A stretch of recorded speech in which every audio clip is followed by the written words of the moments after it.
Les Écritures révèlent le caractère de Dieu. Et Dieu nous y fait lui-même connaître sa compassion, son amour infini, à travers l'harmonieuse création. Les oiseaux qui égayent les airs de leurs chants joyeux, les fleurs aux nuances délicates et variées qui embaument l'atmosphère de leur doux parfum, les arbres élancés, les forêts aux riches feuillages, tout nous parle de la tendre et paternelle sollicitude de notre Dieu, de son désir de faire le bonheur de ses enfants.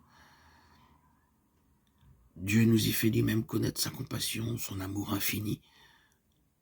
Quand Moïse lui adressa cette requête, « Fais-moi voir ta gloire », l'Éternel lui répondit, « Je ferai passer devant toi toute ma bonté » Exode 33, 18, 19.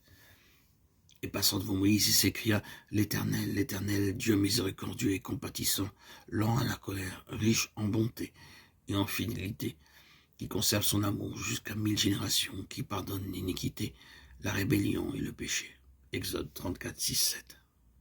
Il est lent à la colère et riche en bonté. Jonas 4, 2. Car il prend plaisir à la miséricorde. Michée 7, 18. C'est là sa gloire. Dans le ciel et sur la terre, Dieu nous a donné des gages innombrables de sa bonté. Par l'intermédiaire de la nature et par des preuves d'un amour plus tendre et plus profond que le cœur humain n'en peut concevoir, il s'est efforcé de se révéler à nous.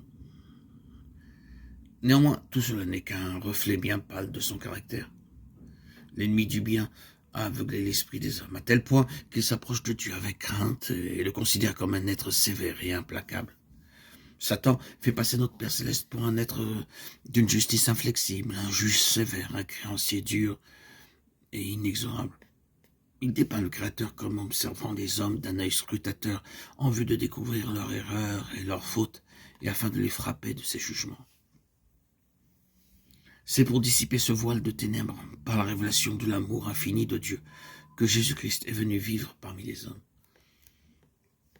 Le Fils de Dieu est descendu du ciel pour révéler le Père. Personne n'a jamais vu Dieu. Le Fils unique qui est dans le sein du Père est celui qui l'a fait connaître. Jean 1, 18. Personne non plus ne connaît le Père si ce n'est le Fils et celui à qui le Fils veut le révéler. Matthieu 11, 27. Un de ses disciples lui ayant dit « Montre-nous le Père ». Jésus lui répondit « Il y a si longtemps que je suis avec vous et tu ne m'as pas connu, Philippe. Celui qui m'a vu a vu le Père. » Comment dis-tu « Montre-nous le Père » Jean 14, 8, 9. Voici en quelques termes le Seigneur décrit sa mission terrestre. L'Esprit du Seigneur est sur moi parce qu'il m'a oint pour annoncer une bonne nouvelle aux pauvres. Il m'a envoyé pour guérir ceux qui ont le cœur brisé, pour proclamer aux captifs la délivrance et aux aveugles le recouvrement de la vue, pour renvoyer libres les opprimés. Luc 4, 18, 19. Telle était son œuvre.